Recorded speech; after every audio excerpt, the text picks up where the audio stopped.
രാവിലെ എഴുന്നേറ്റപ്പോൾ എൻ്റെ മുടിയുടെ അവസ്ഥ കൊണ്ട് എനിക്ക് തന്നെ സങ്കടം വന്നു കേട്ടോ. ഹെയർ നല്ലപോലെ ഡ്രൈ ആയിരിക്കും. അപ്പോൾ ഇതിന് എന്താ ഒരു റെമഡി എന്ന് ആലോചിച്ചപ്പോഴാണ് എനിക്കൊരു ഹെയർ പാക്ക് ഓർമ്മയിൽ വന്നത്. അപ്പോൾ അതിന് വേണ്ട സാധനം എന്താണെന്ന് വെച്ചിട്ടുണ്ടെങ്കിൽ നമ്മുടെ ഫ്ലാക്സ് സീഡ് ആട്ടോ.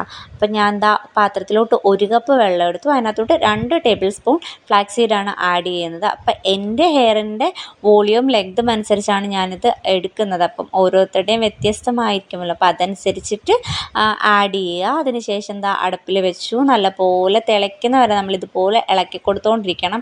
ഇളക്കി കൊടുത്തില്ല എന്നുണ്ടെങ്കിൽ ഇത് അടി പിടിക്കാൻ ചാൻസ് കൂടുതലാണ്. അപ്പോൾ ഇത് ഇറക്കി വെക്കേണ്ട ഒരു സമയം എപ്പോഴാണെന്ന് വെച്ചിട്ടുണ്ടെങ്കിൽ ഇതൊരു ജെല്ല് പോലെ ആകുമ്പോഴത്തേക്കാണ് നമ്മളിത് ഇറക്കുന്നത്. അപ്പോൾ ഇറക്കി ചൂടോടുകൂടെ തന്നെ നമ്മളിത് അരിച്ചെടുക്കണം. അപ്പോൾ ഇതിൻ്റെ ജെല്ലാണ് നമുക്ക് വേണ്ടത്. ഈ സീഡ്സ് ഒന്നും നമുക്ക് ആവശ്യമില്ല. അപ്പോൾ ഒരു നല്ല വൃത്തിയുള്ള തുണിയിലോ അല്ലെങ്കിൽ അരിപ്പയിലോ നമുക്ക് അരിച്ചെടുക്കാവുന്നതാണ്. അപ്പോൾ ചൂടാറിയതിന് ശേഷം മാത്രമാണ് നമ്മളിത് തലയിൽ അപ്ലൈ ചെയ്യുന്നത്. ഏകദേശം നമ്മുടെ നമ്മുടെ അലോവേര ജെല്ല് പോലെ തന്നെയായിട്ടാണ് ഇരിക്കുന്നത്. അപ്പം ഞാൻ എന്തൊരു ഹെയർ പാക്ക് എൻ്റെ തലയിൽ അപ്ലൈ ചെയ്യുന്നതിന് മുന്നേയും എൻ്റെ തലയിലെ മുടിയിൽ കെട്ടുകളുള്ളതെല്ലാം ഞാൻ ഇതുപോലെ തന്നെ മാറ്റാറുണ്ട്. ആദ്യമൊക്കെ ഞാൻ കൈകൊണ്ടായിരുന്നു ചെയ്തുകൊണ്ടിരുന്നത്. പക്ഷെ അങ്ങനെ ചെയ്യുമ്പോഴത്തേക്ക് കൂടുതലും മുടി പൊട്ടിപ്പോകുന്നതായിട്ടാണ് പറ്റിയത്. അപ്പം ഞാൻ ഇതുപോലെ തന്നെ പല്ലകന്ന് ചീപ്പെടുത്ത് അത് വെച്ചിട്ടാണ് മുടിയുടെ കെട്ടുകളെല്ലാം മാറ്റിക്കൊണ്ടിരുന്നത്. പിന്നെ അതിനുശേഷം ഞാൻ ഏത് ഓയിലാണോ യൂസ് ചെയ്യുന്നത് അതെൻ്റെ തലയിൽ അപ്ലൈ ചെയ്യാറുണ്ട്. ഇതിൻ്റെ പ്രധാന ഭാഗമാണോ എന്ന് ചോദിച്ചാൽ അല്ല. പക്ഷെ ഞാൻ ഇതുപോലെ യൂസ് ചെയ്യുന്ന ഹെയർ ഓയിൽ അപ്ലൈ ചെയ്തതിന് ശേഷം മാത്രമാണ് ഹെയർ പാക്ക് യൂസ് ചെയ്യുന്നത്. ചിലർ ഓയിൽ അപ്ലൈ ചെയ്യാത്ത ആൾക്കാരും ഉണ്ടാകും. അതൊക്കെ ഓരോരുത്തരുടെ ഇഷ്ടമാണ്. പക്ഷേ ഞാൻ എന്തൊരു ഹെയർ പാക്ക് യൂസ് ചെയ്യുന്നതിന് മുന്നേയും നല്ലപോലെ എൻ്റെ ഹെയർ ഓയിൽ ഏതാണോ അത് വെച്ചിട്ട് ഒരു 2-3 മിനിറ്റ്സ് ഫിംഗർ യൂസ് ചെയ്ത് മസാജ് ചെയ്യാറുണ്ട്.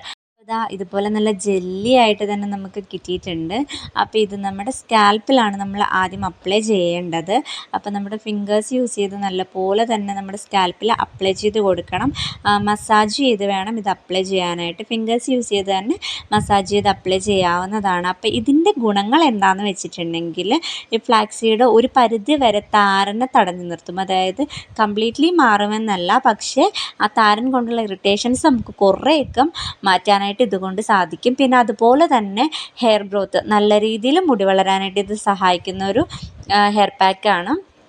പിന്നെ അതുപോലെ തന്നെ നമ്മുടെ മുടീനെ അത്യാവശ്യം നല്ല സിൽക്കി ആക്കി വെക്കാനായിട്ട് അതിൻ്റെ ഡ്രൈനെസ്സൊക്കെ മാറ്റിയിട്ട് ഒരു സിൽക്കി ആക്കി വെക്കാനായിട്ട് ഇത് ഹെൽപ്പ് ചെയ്യും. അപ്പോൾ ഇതുപോലെ ഫുള്ള് തലയുടെ ഒട്ടിയിൽ ഫുൾ ഇതുപോലെ തന്നെ അപ്ലൈ ചെയ്ത് കൊടുക്കുക. മുടി കുറേശ്ശായിട്ട് മാറ്റി ഫുൾ അപ്ലൈ ചെയ്ത് കൊടുക്കുക. പിന്നെ ബാക്കിയുള്ള ജെല്ല് ഞാൻ ഇതുപോലെ തന്നെ മുടിയിൽ ഫുള്ളായിട്ട് തേച്ച് പിടിപ്പിക്കാറുണ്ട്. കാരണം വെറുതെ വേസ്റ്റാക്കി കളയാറില്ല. ആ ഒരു ഏരിയയിലും കൂടി ആകുമ്പോഴത്തേക്ക് നമ്മുടെ മുടിയുടെ ആ ഡ്രൈനെസ് കുറേയൊക്കെ മാറ്റാനായിട്ട് സഹായിക്കും. അപ്പം വീക്കിലി ഒരു 2 ടൈംസ് ഒക്കെ ഇത് അപ്ലൈ ചെയ്യുന്നത് കുറച്ചും കൂടി ബെറ്റർ റിസൾട്ട് കിട്ടാനായിട്ട് ഹെൽപ്പ് ചെയ്യും. അല്ല ഒരു തവണ ചെയ്യാൻ പറ്റുള്ളെങ്കിൽ അതും കുഴപ്പമില്ല. അപ്പോൾ ഇത് അപ്ലൈ ചെയ്തതിന് ശേഷം ഒരു 5-10 മിനിറ്റ് തലയിൽ തന്നെ ഇരിക്കണം. അതിന് ശേഷം മാത്രമാണ് നമ്മളിത് വാഷ് ചെയ്ത് കളയുന്നത്. പിന്നെ തലവേദന, നീരിളക്കം അതൊക്കെ ഉള്ളവരാണെങ്കിൽ ശ്രദ്ധിക്കുക. നിങ്ങൾക്ക് എപ്പോഴാണോ കംഫർട്ടായി തോന്നുന്നത് അപ്പം തന്നെ അത് വാഷ് ചെയ്ത് കളയാവുന്നതാണ്. കുറച്ച് ബെറ്റർ റിസൾട്ട് കിട്ടുന്ന ടൈമാണ് ഒരു 5 അല്ലെങ്കിൽ ഒരു 10 മിനിറ്റ് ഒക്കെ വെക്കുന്നത്. അപ്പോൾ വാഷ് ചെയ്തതിന് ശേഷം നമുക്ക് കാണാം കേട്ടോ.